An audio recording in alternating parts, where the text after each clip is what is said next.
नमस्कार, MP news में आप सभी का बहुत स्वागत है। इस वक्त आपके साथ मैं हूं श्रद्धा बुंदिला। तो मध्य प्रदेश में पीसीसी चीफ कमलनाथ के सर्वे में करीब 20 विधायकों को भीतरघात का खतरा बताया गया है। इन आंकड़ों के बाद कांग्रेस आलाकमान सक्रिय हो चुका है और अब कांग्रेस का केंद्रीय नेतृत्व भी कवायदों में जुट चुका है। इसी मुद्दे पर आज हम बात करेंगे। मेरे सहयोगी सुनील मेरे साथ जुड़े हुए हैं। सुनील, क्या कुछ जानकारी? जी श्रद्धा, मध्य प्रदेश में अभी कांग्रेस पूरे एक्टिव मोड पे दिखाई दे रही है।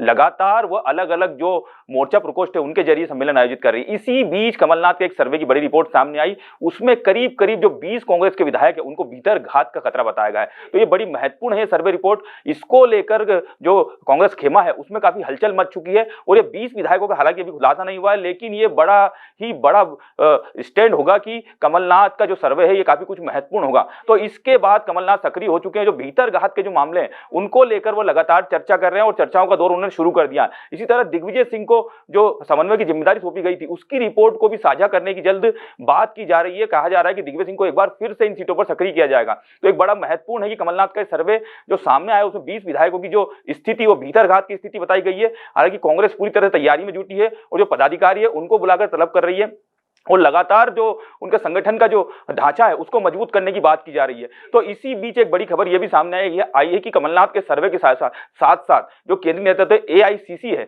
उसका भी सर्वे चल रहा है और उसका डेलीगेट लगातार जो अन्य जिले हैं, जितने भी जिले मध्य प्रदेश के, वहां सक्रिय हो चुका है। तो जो केंद्रीय नेतृत्व है कांग्रेस का, एआईसीसी है, उसका भी सर्वे सामने आने वाला है जल्द और इसको लेकर काफी कुछ महत्वपूर्ण माना जा रहा है। जो आगामी विधानसभा चुनाव है, जो कांग्रेस को टिकट वितरण है, वो इन सर्वे के आधार पर ही दिया जाएगा और जो रिपोर्ट जो सामने आती है उसके आधार पर ही कांग्रेस आगे की रणनीति तय करेगी। तो कमलनाथ का सर्वे काफी कुछ महत्वपूर्ण है श्रद्धा, और इसके आधार पर ही आगामी समय में कांग्रेस की रणनीति तय होगी। जी बिल्कुल।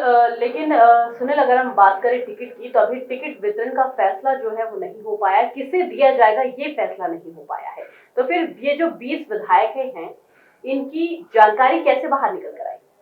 जो कमलनाथ का सर्वे उसके आधार पर ही सारा कुछ आगे बढ़ता हुआ दिखाई दे रहा है। बात करें श्रद्धा इस जगह पर, तो जो विधायकों की बात की जा रही है उसके साथ साथ जो कई सीटें हैं उसको लेकर भी कहा जा रहा है कि वहां पर भी कांग्रेस भीतर घात का जो खतरा है वो मंडराता हुआ दिखाई दे रहा है। तो इसी तरह से इंदौर, उज्जैन, भोपाल है, देवास है, अलीराजपुर है और नीमच है, इस तरह से मंदसौर है। ये कुछ जगह ऐसी है जहां पर कि भीतर घात का खतरा कांग्रेस के सामने मंडराता हुआ दिखाई दे रहा है। तो कमलनाथ का सर्वे उसके आधार पर सारी बात निकल के सामने आई है और यह जो कांग्रेस के सामने एक बड़ी मुश्किल खड़ी होती दिखाई दे रही है, इसको लेकर कमलनाथ लगातार सक्रिय दिखाई दे रहे हैं और दिग्विजय सिंह को भी इसमें आगे बढ़ाते हुए दिखाई दे रहे हैं। तो आगामी जो समय होगा मध्य प्रदेश की कांग्रेस है उसके लिए काफी कुछ महत्वपूर्ण होगा। जो कमलनाथ का सर्वे है उसके आधार पर कांग्रेस आगे बढ़ती हुई दिखाई देगी।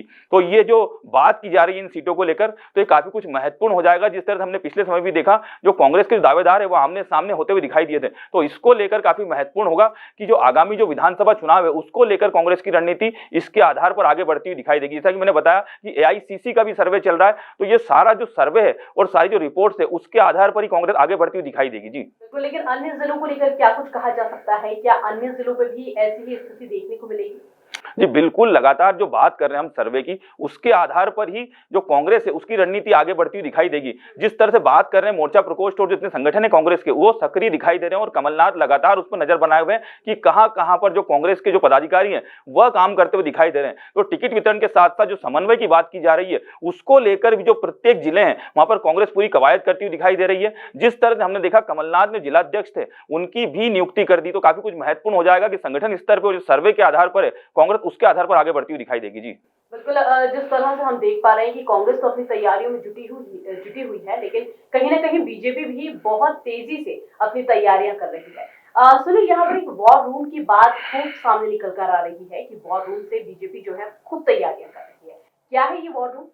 जी बात करें इस वॉर रूम की, तो बीजेपी हर बार एक वॉर रूम तैयार करती है। उसके आधार पर जो सोशल मीडिया, जो सारी जो जिले हैं उनके समन्वय बिठाया जाता है, उनसे सारी रिपोर्ट्स ली जाती है। हर जो सीट है उस पर क्या हाल है, जो बीजेपी का जो संगठन है वो जो कामकाज देता है उसको लेकर पूरी एक रिपोर्ट तैयार की जाती है और जो केंद्रीय नेतृत्व के साथ साथ हम कहें प्रदेश नेतृत्व उस पर नजर बनाया रहता है कि बीजेपी के कार्यकर्ता कहाँ एक्टिव और कहाँ पर एक्टिव नहीं है। बात करें बीजेपी की, तो बीजेपी में भी इस तरह की बातें निकल के आई थी कि भीतरघात की बात की जा रही थी, तो उसको लेकर भी लगातार जो केंद्रीय नेता है वो लगातार सक्रिय हैं। जिस तरह हमने कुछ दिन पहले देखा, जो केंद्रीय नेता सारे हैं उनकी एक रात भर एक जो मीटिंग है वो काफी देर तक चली थी, और उसके बाद हमने सुबह देखा कि वॉर रूम का उद्घाटन किया गया। तो ये काफी कुछ महत्वपूर्ण हो जाएगा कि जो वॉर रूम है उसके आधार पर बीजेपी जो जितने भी जिले हैं, जितने बीजेपी के सीटें हैं, जितने बात करें सारी सीटें हैं, तो उसको लेकर बीजेपी पूरी नजर बनाए रखेगी और उसके आधार पर ही आगे बढ़ती दिखाएगी। इस जगह एक महत्वपूर्ण बात यह कि 26 जुलाई को अमित शाह आने वाले मध्य प्रदेश और भोपाल में एक बड़ी बैठक को आयोजित करेंगे, तो उसके साथ साथ जो वॉर रूम है उसकी भी रिपोर्ट लेते हुए अगर दिखाई देंगे तो काफी कुछ महत्वपूर्ण हो जाएगा कि बीजेपी का जो वॉर रूम है वह आगामी जो विधानसभा चुनाव है उसके लिए एक बड़ा गढ़ होगा राजनीति का। जी बहुत शुक्रिया सुनील तमाम जानकारी देने के लिए। तो फिलहाल एमपी न्यूज में इतना ही। हम फिर हाजिर होंगे कुछ न्यूज के साथ, तब तक के लिए।